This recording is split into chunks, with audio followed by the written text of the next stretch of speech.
dia, boa tarde, boa noite, boa madrugada, porque a gente não sabe a que horas o nosso internauta está escutando, está vendo esse vídeo. Estou super contente de estar recebendo hoje o Zé Márcio. Faz tempo que vem armando esse nosso encontro. Receber hoje o senhor Homero Cossack, que bom, o currículo é muito extenso, eu vou ser breve aqui. Dupla graduação na USP, odontologia na Ribeirão Preto, Sim. Direito, bacharel em Direito no Largo São Francisco, mas acho que a gente vai falar mais aqui da parte artística, porque ele foi ator de teatro, de televisão, de cinema, dublador, fez filmes publicitários, foi diretor de cruzeiros marítimos, mestre de cerimônias, um monte de coisa. Talvez o mais importante é que ele é o meu pai ainda por cima. Por acaso é seu pai? Por acaso. Então, muito contente de estar com você, Regina, Zé Márcio e papai. Boa tarde. Boa tarde. Você, parabéns, filho. Você está melhor que a Ana Maria Braga. Obrigado. Uma alegria, Homero, uma alegria, uma alegria. Muito Você sabe o quanto eu te admiro. E obrigado, Luiz Felipe, Regina, de viabilizar a presença. Faz tempo mesmo que a gente estava querendo. Uma honra para nós. E você sabe que eu sempre fico muito constrangido com esse tipo de enumeração das minhas tarefas, porque realmente é uma coisa muito confusa, né? Eu fui estudar odontologia não por escolha, porque naquele tempo eram 3 anos só, e meu pai, com 7 filhos, já estava cansado de alimentar marmanjo. Ele disse: meu filho, você vai ser dentista, é o que sobrou para você.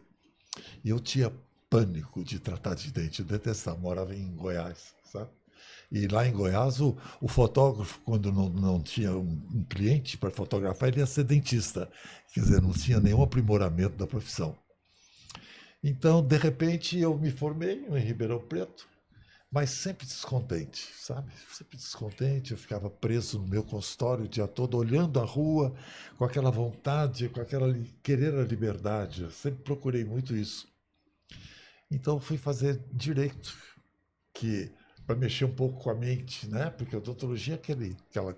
Hoje não, hoje é uma profissão, é um médico. Eu tenho uma nora que é excelente como dentista, a mulher dele, e é uma profissão, hoje o dentista receita, é um médico mesmo da cabeça, né? E assim então eu fico até meio, sabe, o que as pessoas acham, né? Como é que você é dentista, você é advogado, você é ator, o que você é? Eu não sei o que eu sou, até hoje. O Berto Roden, que nós falamos há pouco, ele fazia... Filósofo, né? Roden. É o filósofo. Filósofo, grande filósofo. Foi um padre jesuíta, deixou a batina depois de 25 anos. Ele pregava muito a ideia da diferença entre a razão de ser e os objetivos. Né? Objetivos são muitos, a gente gosta de muitas coisas, mas e a razão de ser? Para que eu vivo? Quem sou eu?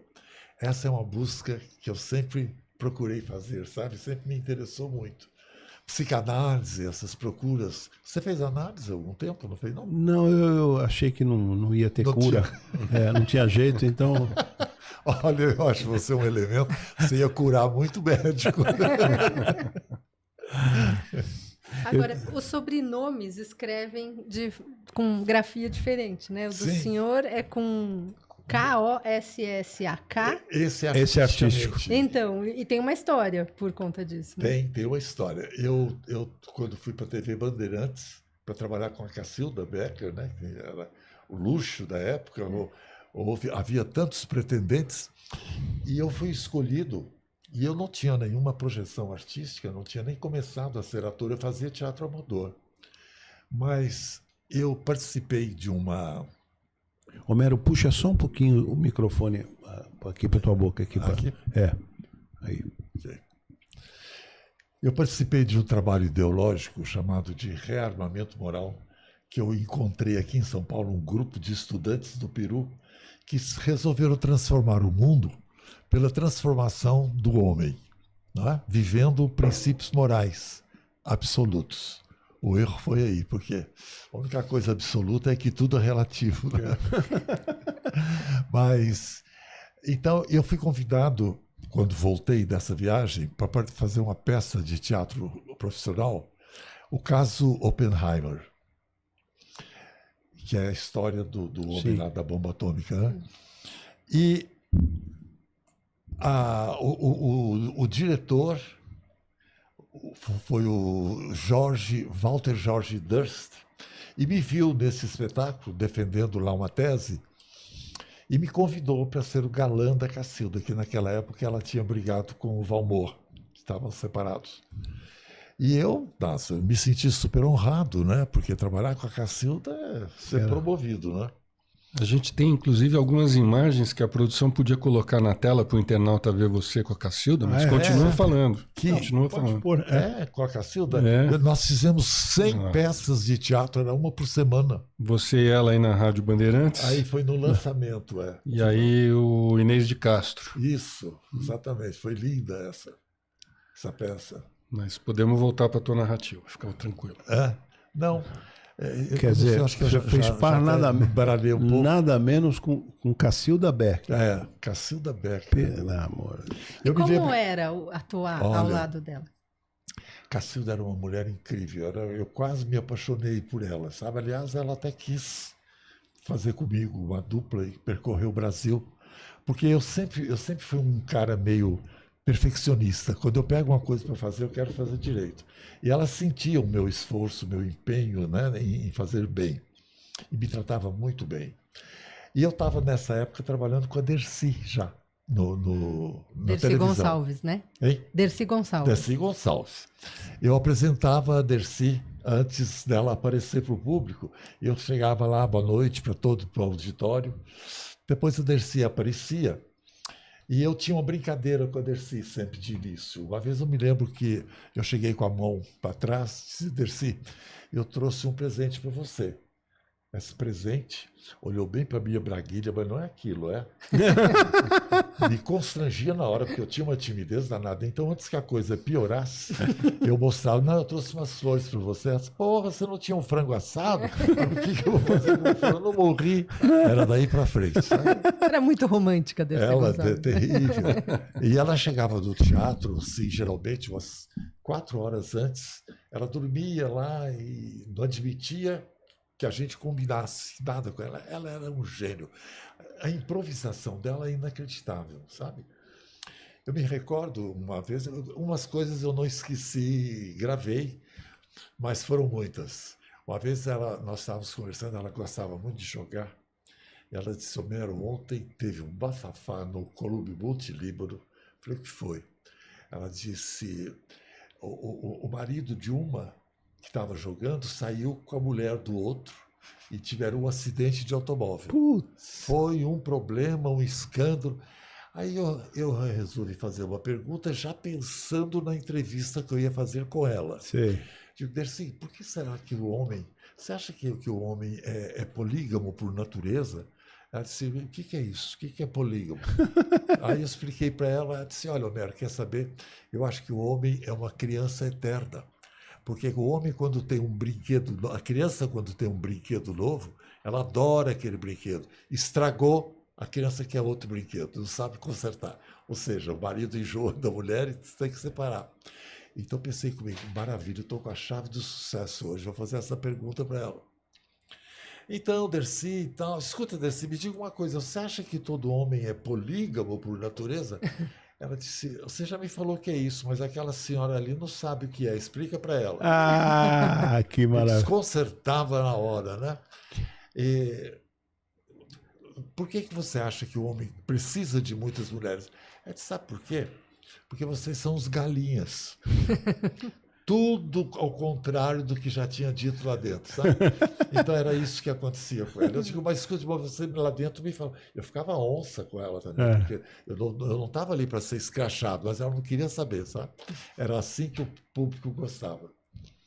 Eu disse: mas não foi isso que você falou lá dentro. Ela disse: se eu falei lá dentro, eu não falo aqui fora, porque eu não sou relógio de repetição e não sou videotape. Não, era uma luta corporal, precisava de mesmo uma espada para fazer com ela, sabe? Mas era muito gostoso. Mas a questão da grafia do nome que a gente estava falando foi no trabalho com ela ou com a Cacilda? Aí, nesse meio tempo, eu recebi o convite da Cacilda Becker para a procura de um galã. Aí eu tinha que enfrentar a Dercy, porque eu tinha um contrato com ela. Falei, Dercy, eu fui convidado pela Cacilda, o que você acha? Ela disse, olha, eu acho que você é melhor lá do que aqui. Porque você é tão pedante quanto ela.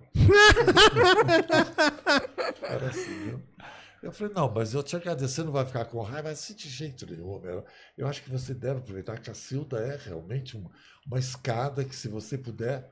Mas eu naquele tempo, era muito comprometido com o consultório, já estava casado. Minha mulher, depois dos tapes da Cacilda, a gente ia assistir junto, porque eu disse para a Nilu, que é minha ex-esposa, eu disse para ela, olha, eu fui convidado para ser galã da Cacilda. O que você acha? Ela disse, não, eu acho uma maravilha, só de você sair do programa da Dercy já é uma grande coisa. Eu falei, olha, mas eu vou ser galã, vai ter beijo, abraço, vai ser aquela velha, a Cacilda, não vou ter ciúme dela. Aquelas fotos, a gente viu que ela não estava nada velha. Tinha um ciúme, porque a mulher era um charme incrível, sabe? E assim foi. E da TV Bandeirantes, quando eles foram botar o meu nome artístico, puseram KOSS, não me perguntaram. Então eu até gostei. Ficou Homero Cossack. Só que Homero não existe, porque o meu nome não é Homero, meu nome é Rafi. Olha. Tem mais essa encrenca, sabe? É uma encrenca danada, porque meus irmãos, nós somos 7 irmãos. Todos tiveram nome árabe. Nadim, Fuad, Mohammed. Quando chegou a minha vez, eu sou o número 6.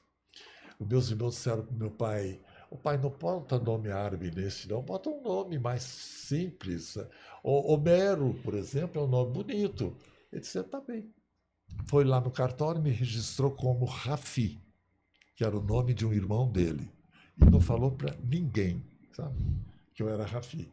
E chegou lá e disse que tinha me registrado como Homero. Todo mundo passou a me chamar Homero.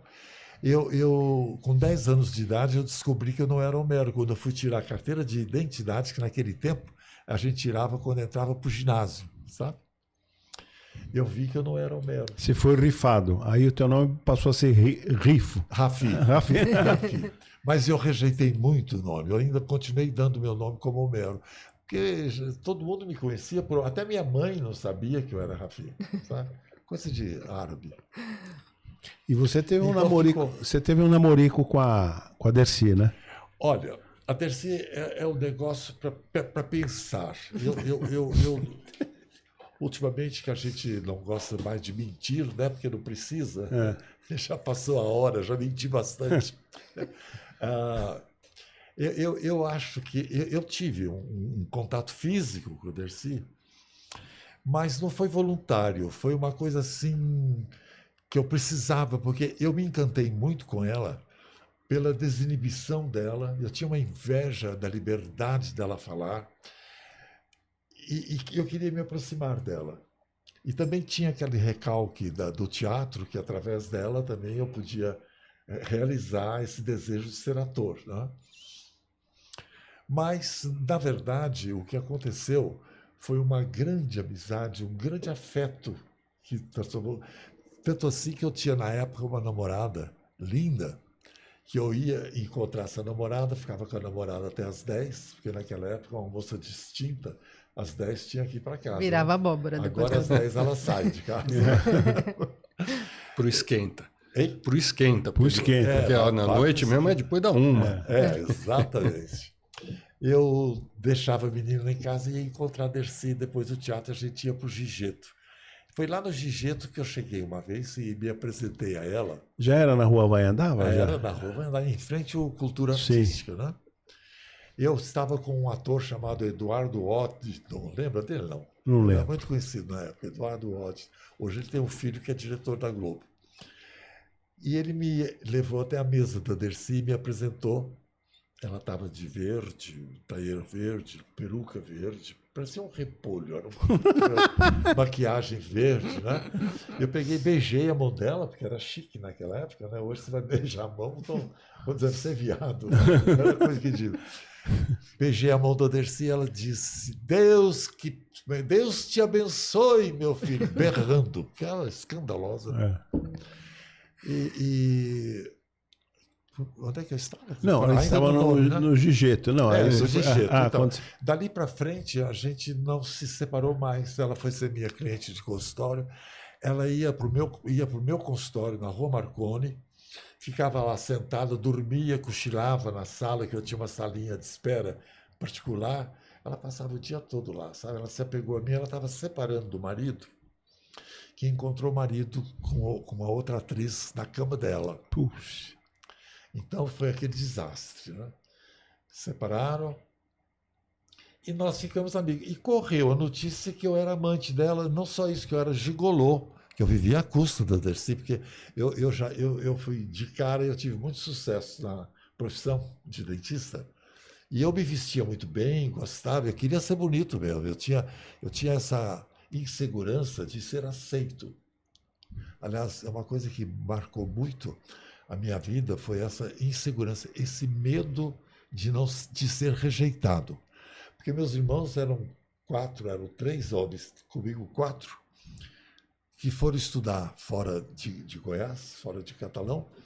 Um estudava em Niterói, outro em Ouro Preto e outro em São Paulo. E eu fiquei em Catalão porque, na hora de eu ir para fora para estudar, abriram um colégio de freira lá e eu fiquei em Catalão. Isso me trouxe uma amargura enorme. Eu me sentia muito diminuído de saber que eles estavam nas grandes capitais e eu ali, filhinho da mamãe, agarradíssimo com a minha mãe.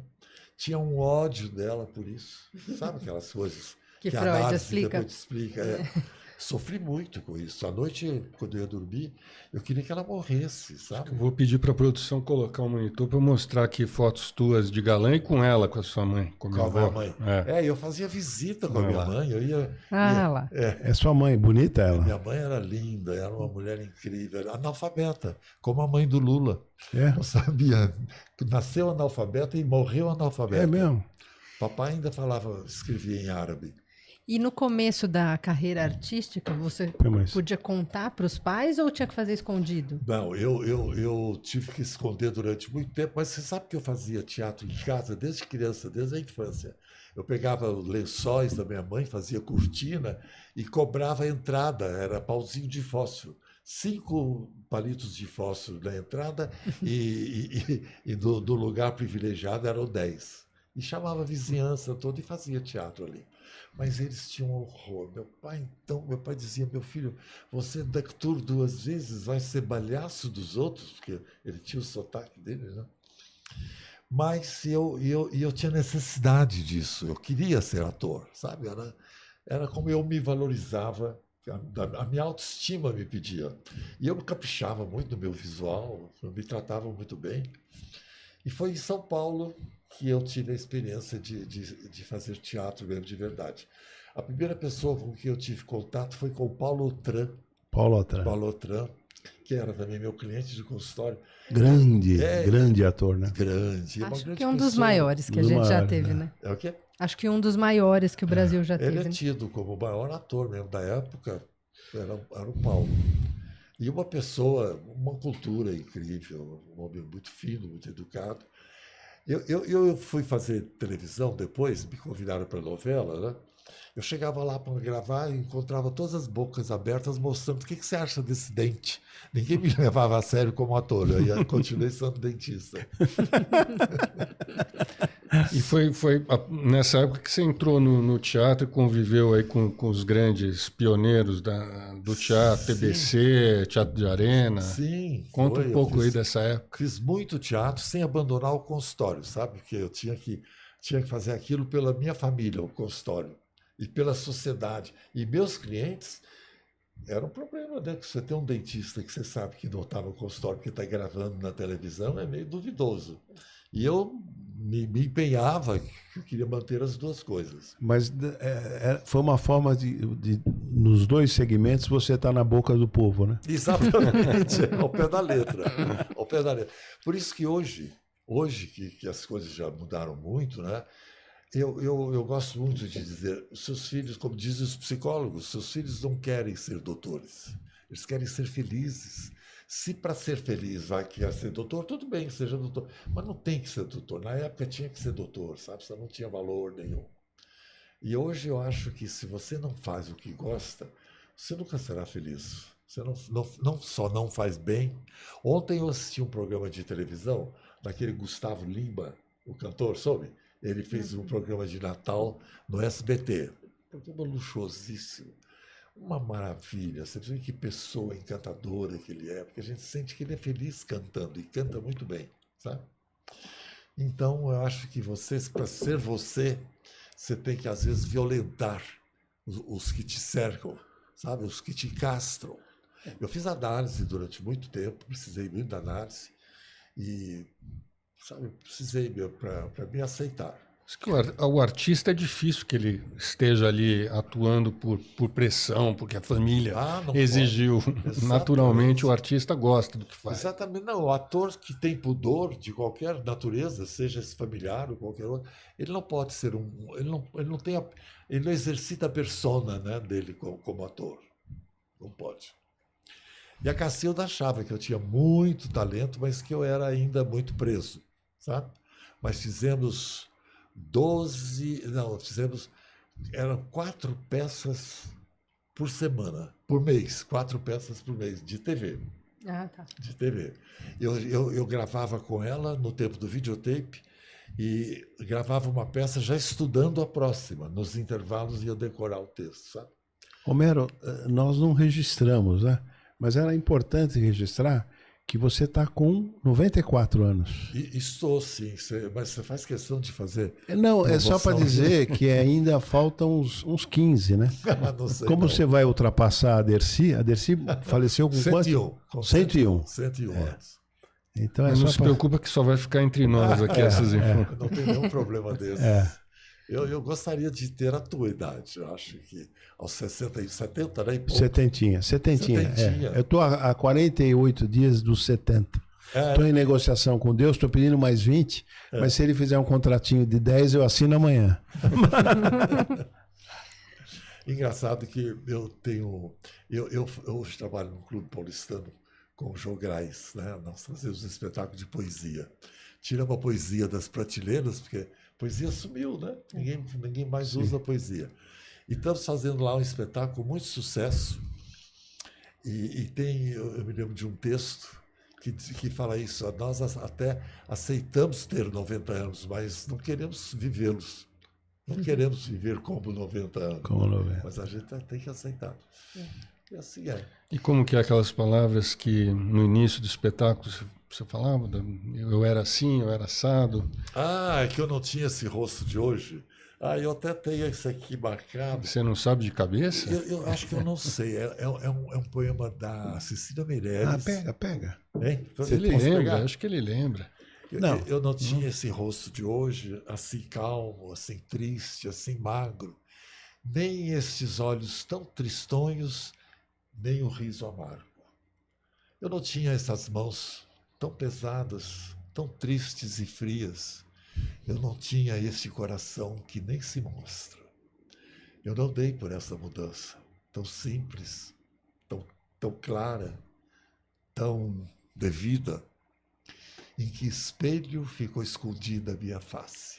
Que coisa linda. Mas é melhor que isso que eu falei já. Deixa eu ver se eu tiver. Eu posso até dar para você. Agora, por falar em poesia, um grande amigo foi o nosso poetinha, o Vinícius. Vinícius de Moraes, um grande amigo meu. Mas você quer humilhar a gente, né? Você foi amigo da Dercy, da Cacilda Becker, do Paulo Vinícius, do Paulo Autran. É verdade, mas você sabe que eu procurava essas pessoas. Essas pessoas eram inspiração para mim. Eu tinha uma inveja, era uma referência que eu... Imagina eu querendo ser ator, ter o Paulo Autran do meu lado, sabe? Era uma maravilha. Antunes Filho, Zimbisky. O Zimbisky também me dirigiu. Foi muito bem. Você conhece aquele poema do Vinícius, o Soneto do Amor? Total. Não, do amor total é também lindo. Ou da separação. Da separação. De repente, do riso fez-se o Ah, pranto. declama ele, você sabe de qual? Eu sei. E mais perto do microfone para o nosso internauta não perder nada. Dá um showzinho para vocês. É. De repente, do riso fez-se o pranto, silencioso e branco como a bruma, e das bocas unidas fez-se a espuma, e das mãos espalmadas fez-se o espanto. De repente, da calma fez-se o vento que dos olhos desfez a última chama, e da paixão fez-se o pressentimento, e do momento imóvel fez-se o drama. De repente, não mais que de repente, fez-se de triste o que se fez amante, e de sozinho o que se fez contente. Fez-se do amigo próximo o distante, fez-se da vida uma aventura errante, de repente, não mais que de repente. Esse é o da separação. Pode maravilha. aplaudir? Pode aplaudir? Que maravilha, hein? Sem teleprompter, sem ponto eletrônico, sem eletrônico. ler. Ah, mas também com 18 anos é fácil. Idade Agora, mental. como né? faz para decorar, hein? Hein? Como faz para decorar? Olha, eu eu tenho sou uma mu- dificuldade enorme. Eu sou muito esforçado e trabalho com gente que detesta decorar e que tem muita dificuldade. Mas eu confesso, eu estou no café da manhã, se eu tenho um texto, eu não desgrudo dele. Quando eu dirigia automóvel, o texto ficava ali do meu lado, no sinal. É duro decorar e manter na memória. Né? Tem um dele também que eu acho lindo, que diz assim: amo-te tanto, meu amor. Não cante o humano coração com mais verdade. Amo-te como amigo e como amante, numa sempre diversa realidade. Amo-te a fim de um calmo amor prestante, e te amo além, presente na saudade. Amo-te, enfim, com grande liberdade, dentro da eternidade e a cada instante. Amo-te como um bicho, simplesmente, de um amor sem mistério e sem virtude, com um desejo maciço e permanente. E de te amar assim, muito e a miúde, é que um dia em teu corpo, de repente, hei de morrer de amar mais do que pude. Safado, não? É, impressionante. Tem outro poeta que, por sorte, foi meu amigo, né? O Vinícius foi teu amigo. Sim. Que é o Antônio Cícero, né? Ah, sim, pois é, maravilhoso. Que você, no paulistano, declama o Guardar, né? Você tem o Guardar aí? Tenho. Ele faz parte do nosso repertório, porque eu geralmente dou um pouco da biografia. Se você pudesse ler o Guardar para nós. Aqui, tenho sim, adoro esse poema. Guardar uma coisa não é escondê-la ou trancá-la. Em cofre não se guarda coisa alguma. Em cofre perde-se a coisa à vista. Guardar uma coisa é olhá-la, fitá-la, mirá-la por admirá-la, isto é, iluminá-la ou ser por ela iluminado. Guardar uma coisa é vigiá-la, isto é, fazer vigília por ela, isto é, velar por ela, estar acordado por ela, isto é, estar por ela ou ser por ela. Por isso, melhor se guarda o voo de um pássaro do que um pássaro sem voos. Por isso se escreve, por isso se diz, por isso se publica e se diz o poema, para guardá-lo, para que ele, por sua vez, guarde o que guarda, guarde o que quer que guarda um poema. Por isso o lance do poema, por guardar-se o que se quer guardar. Coisa linda, né? Linda. Maravilhoso. Guardar. A gente pensa que guardar é botar na gaveta, trancar, não guardou nada. O que você guarda é a imagem, a lembrança, né? E esse programa, esse podcast aqui é para guardar a sua figura, viu? Que bom. Maravilhosa. Acho que é legal falar, emendar esse momento de poesia com explicar para o internauta o que é o jogral, o que foi os jograis de São Paulo e qual que é a importância da poesia na tua vida, para você, para o que você acha que, por que a poesia deveria ser mais, enfim, lida, vista. A poesia ela tem muitas definições, né? Que compreensíveis. Porque, o Fernando Pessoa, por exemplo, ele proíbe que a gente entenda os poemas dele. Ele disse, eu me sinto humilhado quando sou analisado ou entendido, porque a poesia é para sentir, não é para saber o porquê, né? Mas tem muitos poetas que definem a poesia de muitas formas. Tem um que diz que poesia é a arte de fazer muito do pouco. Essa é a que eu mais gosto, porque realmente é por aí, né? Agora, eu tenho uma poesia que eu dizia no navio, a bordo, e que depois tinha uma fila de gente querendo a cópia. Posso dizer ou já Pode, chega? deve. Não, deve. Não me perguntem quantos anos tenho. E sim, quantas cartas de amor mandei. Quantas recebi. Se mais velho, se mais jovem, pouco importa, se ainda sou um fervilhar de sonhos e não carrego o fardo da esperança morta. Não me perguntem quantos anos tenho. E sim, quantos beijos troquei. Beijos de amor. Se a juventude em mim ainda é festa, se participo de tudo a cada instante, se bebo da taça gota a gota, era pouco se me dá que gota resta. Não me perguntem, mas queiram saber de mim se criei filhos.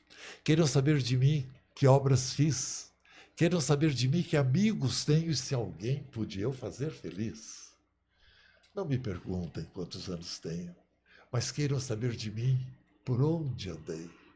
Queiram saber de mim quantas histórias, quantos versos ouvi e quantos cantei. E assim, somente assim, todos vocês, por mais brancos que estejam meus cabelos e por mais rugas que vejam no meu rosto, todos terão vontade de me chamar "Ô moço". E ao me verem passar aqui e ali, não saberão ao certo a minha idade, mas perceberão por certo que eu vivi. Que maravilha. Acabou. Que maravilha. De quem que é?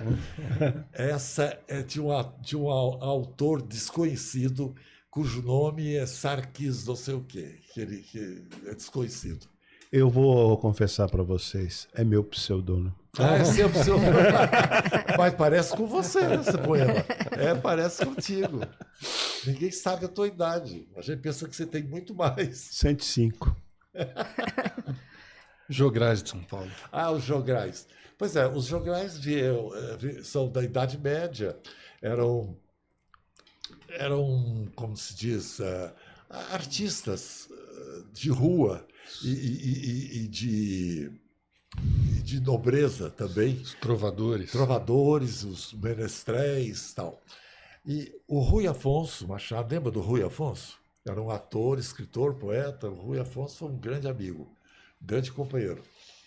Ele criou aqui em São Paulo, você não lembra dos jogais? São Paulo era um grupo de atores, um pouco antes da sua época, mas eles ficaram durante anos, 45 anos, fazendo poesia, viajando. Só em Portugal ficaram 6 anos, sabe?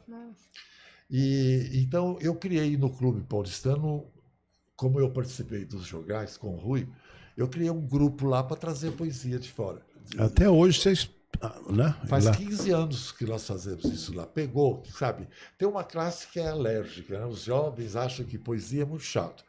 Mas a gente prepara o espetáculo estudando cada poesia, analisando, né? Por exemplo, a gente pega um texto desse do seu amigo, do Antônio Cícero. O Cícero. Pois é, do Cícero. Saber que ele optou pela morte, né? Pela eutanásia. Eutanásia na Suíça, né? Pois é, a gente não fazia ideia. E ele era casado com um poeta também da Academia Brasileira de Letras. Né? Não, acho que não. Era. Eu fui do Google, tá lá direitinho. Não, será? Durante muitos anos. Ele foi? Então antes, não esse atual marido dele. É o atual, com ele, que ele foi casado porque já morreu. Não, sim, mas também é da Academia Brasileira de Letras? Da Academia. Não, ele, Antônio Cícero. Ele era, mas... Não, mas o marido também? Eu vi ele de farda, querido. Não, então é uma falha minha, eu não sabia. O Felipe também achou que não é? Em todo caso... Eu não tinha esse registro, pode ser que eu estou equivocado, mas eu lembraria disso. Durante anos e anos, até o Caetano Veloso, quando estava lamentando a morte do Cícero, Ele falou desse marido também, que era uma pessoa que ele merecia ter, porque também é um homem de uma dignidade inacreditável. Não tenha dúvida, mas membro da academia? Membro da academia. Poxa. Então, essa eu perdi. É uma afirmação meio, né, meio importante essa. É importante. Até eu vou conferir agora. Depois o Google confirma. Eu vou confirma. Eu vou conferir. Mas o Antônio Cícero, além desse poeta maravilhoso que você já evidenciou, um grande filósofo, né?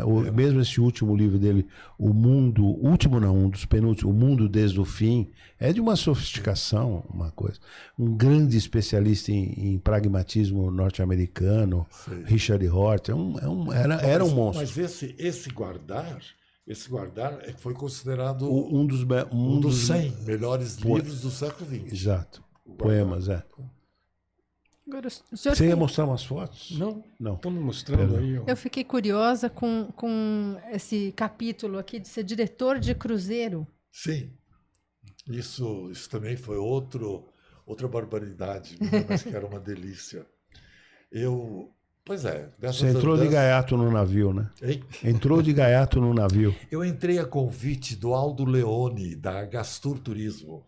Sim. Que ele foi o primeiro que trouxe navios para fazer a costa brasileira. E eu já o conhecia e eu era um apresentador dele também, que ele fazia conferências, inaugurou uma... Você conheceu o Aldo? Claro. É? Você viajou comigo. E ele me iniciou. E depois a minha fama correu, porque eu como diretor de cruzeiro, eu também levava poesias, eu procurava dar um nível também de intelectualidade, de cultura a bordo, sabe? Porque também é uma anarquia a bordo. Eu me firmei como apresentador de bordo. Ficou anos, né, Homero? Fiquei muitos anos. Olha, eu passei uns 20 anos passando os fins de ano a bordo. Do Natal até março, quando o navio ficava aqui. Eu saía em trapos do navio, porque é exaustivo. Exaustivo, você não tem um dia de folga, desce um grupo que já chegou e sobe o outro pela outra porta e continua, sabe? Sim. Mas eu tinha uma equipe de 50, 60 pessoas, de músicos, dançarinos e tudo, e fazia a coisa mesmo direito, era o meu teatro, sabe? E era muito divertido às vezes. Outras vezes era muito chato, tinha muita banheirada, sabe? Sei. E bem remunerado? Era bem remunerado. Era bem remunerado, eu ganhava em dólar. Foi quando eu ganhei mais dinheiro. Foi quando eu trabalhei em navio. Se fosse hoje, então, vezes 6,20, o dólar explodiu hoje. Mas você sabe que hoje eles já não pagam tão bem, porque a audiência mudou muito, sabe? Sim. Mudou Popularizou, muito. Né? Popularizou. Mas também são cruzeiros que cabem 9 mil pessoas dentro de um navio. 10, 15, 20. Na sua época cabia quantos? Eu comecei com 250 passageiros. E é uma delícia, Uma né? delícia. Era um pequenininho chamado Ocean Princess, o amor. Depois veio um para 250 passageiros. Depois passei um para 1.000 passageiros, 5.000 e já fui num de 15.000 passageiros. Aí já começa a incomodar, né? Demais, demais. Porque é muita comida e muita deslealdade da venda das passagens. Sabe como? Eles prometem muito, olha, você vai receber um champanhe todo dia na sua cabine para vender. Então foram vendendo para todo mundo e dando vantagens, por exemplo, criança não paga, a bebida de graça. Então, relaxou. Eu aí perdi completamente a vontade de fazer e hoje não iria nem como passageiro. Mas eu acho lindo você estar em alto mar, né? Não, é maravilhoso. Eu chorava muito, eu tinha muita saudade. Eu até costumo dizer que as enchentes do mar têm muito das minhas lágrimas, porque era dia e noite trabalhando ali, fazia muita amizade, sabe? E tinha um glamour, né? Eu lembro dos navios italianos, a tripulação, os comandantes, os oficiais. Você teve uma namorada italiana. Eu viajei muito com você, né? É verdade. Né? Aquela menina era uma coisa séria. Você lembra como é que ela chamava? Vamos mudar de assunto. Esse aqui, infelizmente, é casado com uma mulher que não tem ciúme, pelo menos não demonstra. E deixa ele com as cachorradas dele tranquilo. Eu lembro do Eugênio C. Lembra? Eugênio C, né? É.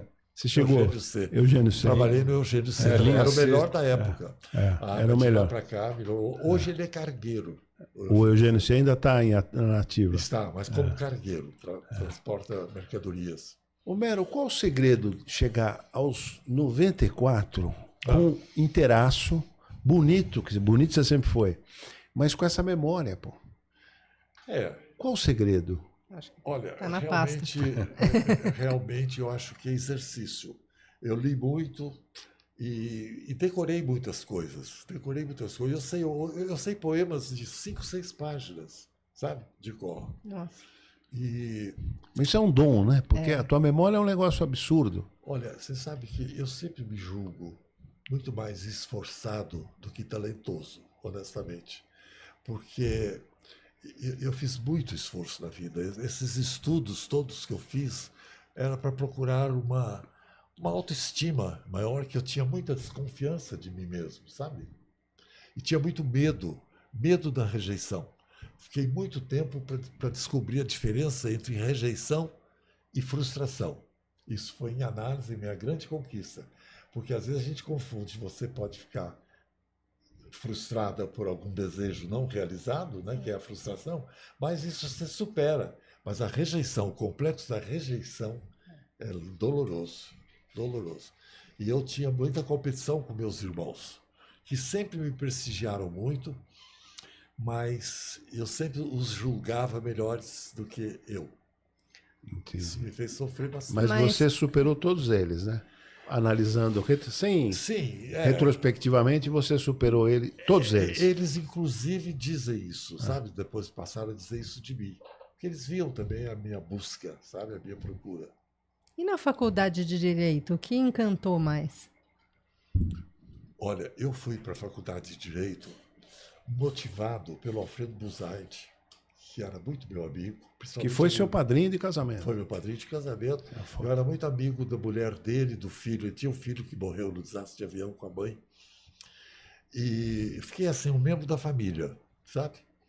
E ele achava que eu não tinha nada com odontologia e que eu tinha tudo de magistrado. Ele disse, você vai fazer direito e vai ser juiz. Você tem todo o perfil, toda a compostura. Toda a inteligência. Sei lá, rapaz. Acho que eu até...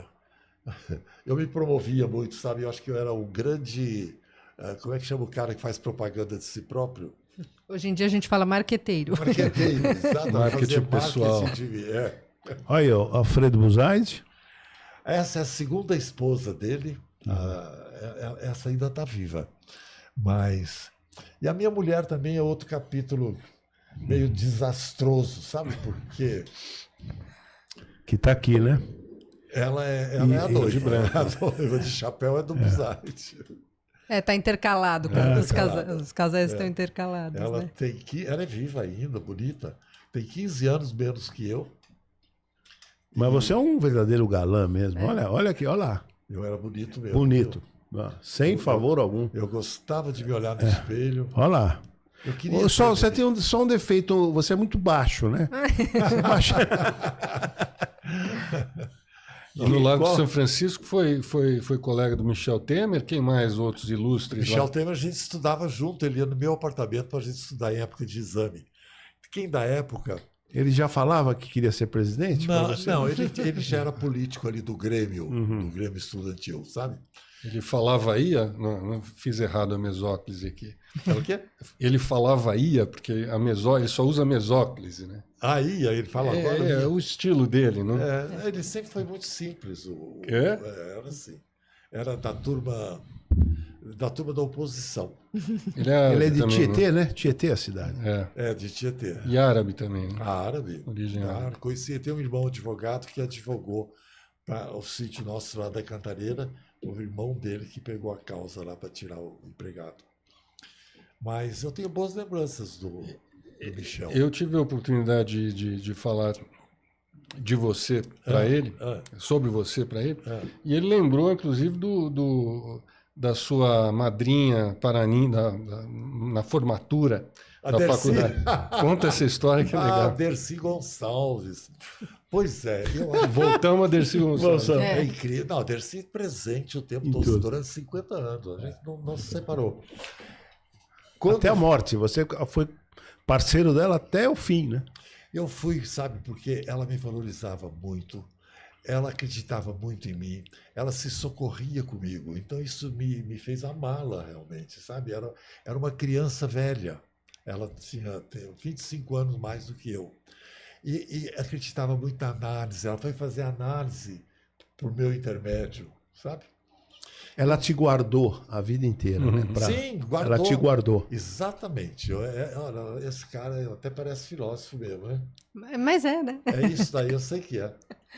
Eu sei que é, e é verdade. Viu? Você sabe que eu não tinha relacionado. Ela te porque guardou. as pessoas não E você guardou a ela. Mas então Sim. na formatura a Dercy participou, é isso? Agora, foi a minha madrinha, porque naquele tempo, para você receber o diploma, você tinha que ter uma madrinha, um padrinho para as mulheres.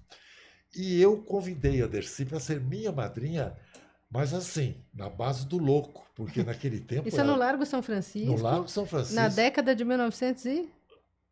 1950... Final dos anos 50, 58, né? 78. Não. 58. 58. 59. 59. Porque eu perdi um ano. Aqui, Homero, só para chamar a atenção para os nossos internautas, aqui você com a Dercy, aqui você dando entrevista para o Pedro Bial sobre a Dercy, não é isso? É.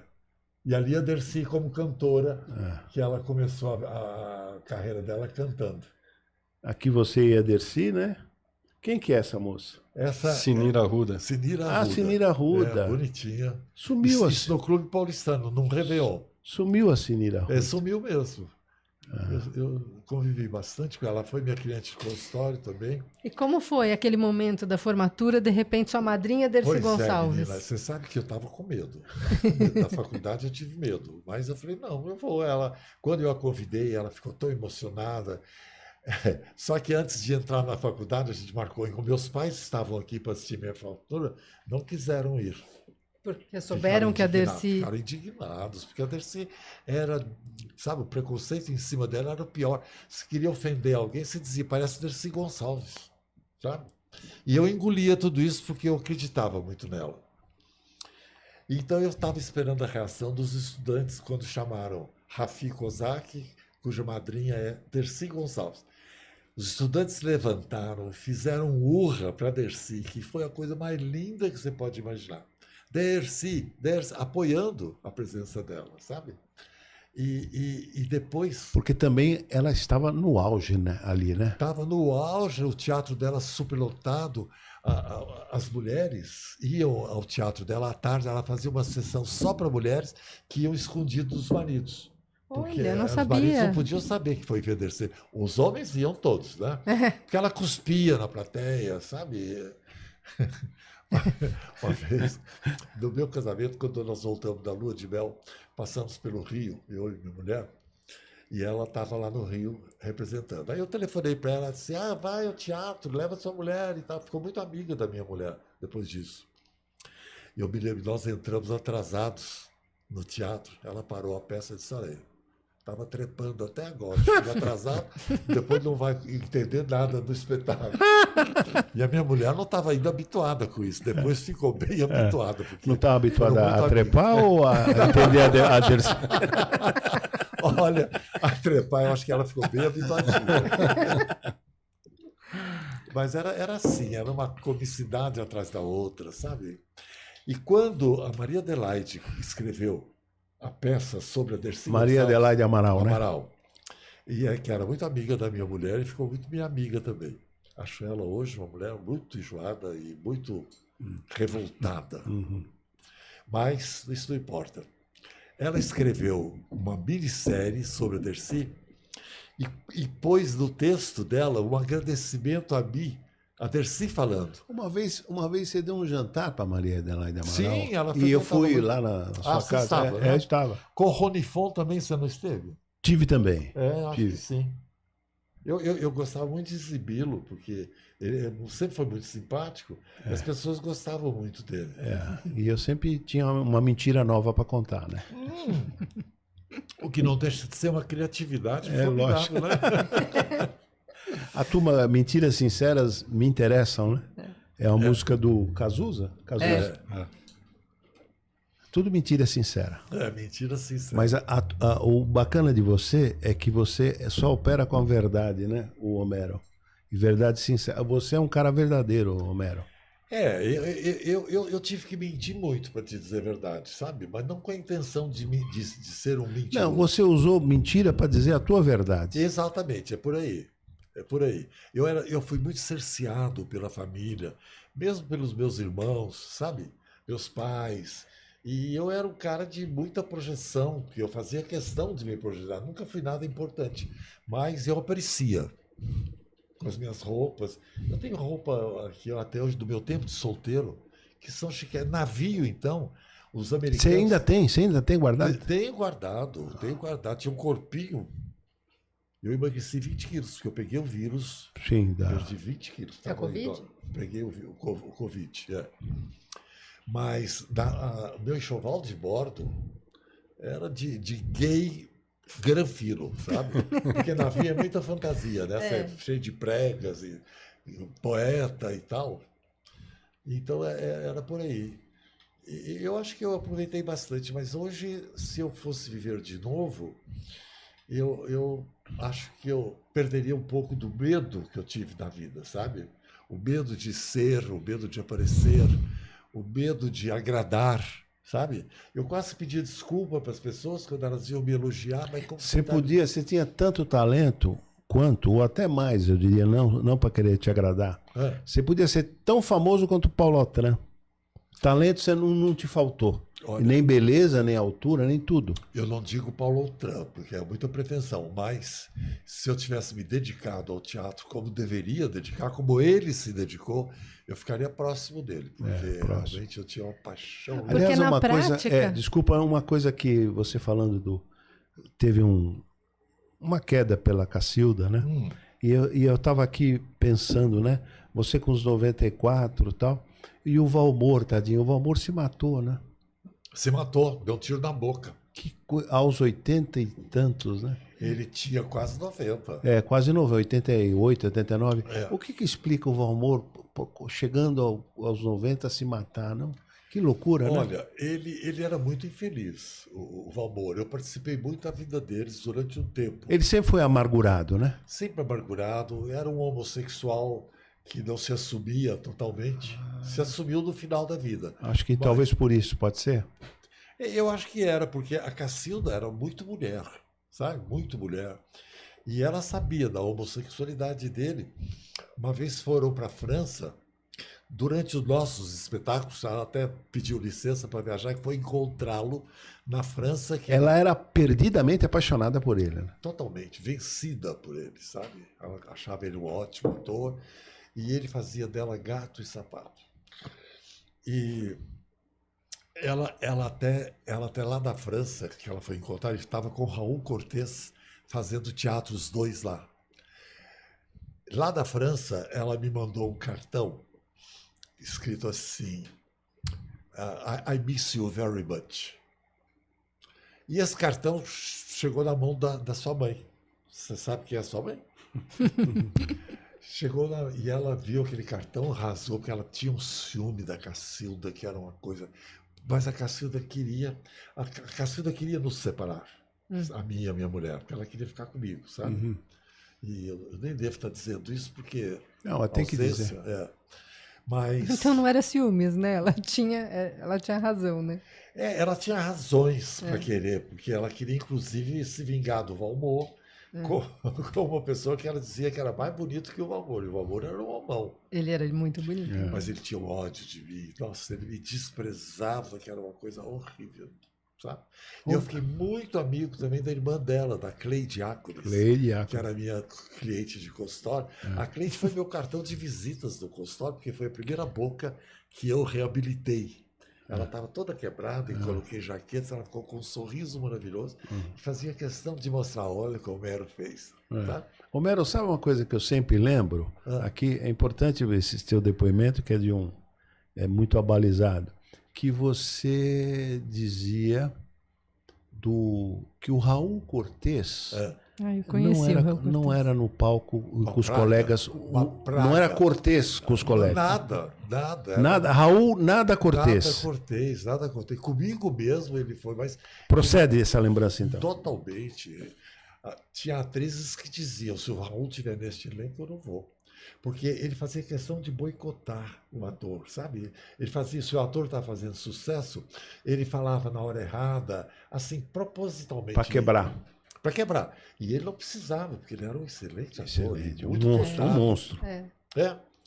Comigo, eu fiz uma peça com ele que nós dois éramos protagonistas. Eu penei com ele, viu? Ele chegava para mim e dizia, essa roupa é da produção? Eu dizia, não, porque eu não usava roupa da produção, eu mandava fazer a minha roupa no alfaiate, sabe? Roupa de peça também. Essa roupa é da produção? E foi na produção reclamar que eu estava com uma roupa melhor que ele. Coisinhas assim, sabe? Vocês fizeram uma novela juntos, né? Que ele era Fizemos do Marcos Rey, Tchan, A Grande Sacada. Eu fazia um colunista social e ele também tinha um papel importante. Aliás, temos uma foto aqui dessa, dessa novela. Em qual Você emissora com a que foi? Ed Fraser, década de 70, não foi, pai? Meu filho não me peça nada. Aqui é você? A lá John Travolta, O que é aquilo ali, dançando? E aqui é você também? com a Bárbara Fazio em Anarquistas, graças a Deus. Hein? Essa Anarquistas, foi isso é na sensacional. Globo, né? A Bárbara. Da Zélia Gattai, né? Isso. Zélia Gattai. Zé Legatá, isso mesmo. E a Bárbara era mulher do Walter Durst e só trabalhava com ele, porque ninguém queria ela. Pô, mas aqui, ó. É mais bonito que o Elton John de longe, de longe. Elton John, não, John Travolta. John Travolta. Quem é essa que está comigo aí? Ed Fraser. Que isso? Dançando com a Eti? É, E a não. banha dela? Nossa, Ela era Tá um cena pouco da novela. escondida com Com a roupa, com né? vestido, é. O que será isso? Eu nem sei. Homero, você é uma legenda, Homero. Uma legenda. Você precisa voltar agora em janeiro, porque ainda tem muita coisa, tá um show. Tem o Tô Homero adorando 2, que é o aqui. Homero 2. Olha, Homero 2, a missão. Porque aqui é o seguinte, nós já tivemos mais de 100 episódios, né? Sem favor nenhum, eu tô encantado. Aqui, ó, um dos 3 melhores episódios. Ah, que bom. Melhor eu que o também. teu, inclusive. Viu? Eu estava até preocupado que eu não sabia. Um show. É. Não tá? Eu tô exagerando? Não, sensacional. Tá um show, você é um show. Homero. Você também. Não, você é um show. Eu sou um show. Que coisa linda. Mas a gente tá chegando no final. Pensa aí numa mensagem para deixar para. Não, então deixa eu só. Você vai deixar a mensagem? Nós estamos realmente no final. Mas então fica combinado, janeiro, hein, Regina? Você que é a Regina que viabiliza tudo isso aqui. Janeiro, ele tem que voltar. Nós podemos falar da minha viagem de transformação do mundo, Isso. de rearmamento moral. Isso. Eu vi coisas incríveis. Não, e toda a tua, porque aqui exploramos a coisa do teatro, exploramos a coisa das novelas, dos jograis, da poesia, mas você tem uma dimensão filosófica extremamente rica, porque ele estudou muito filosofia. Muito, eu sempre gostei. Então, no próximo episódio, que dar-se-á em janeiro, nós vamos ver a data, Tá certo. nós vamos explorar a dimensão filosófica do Homero Kozak, que é profunda.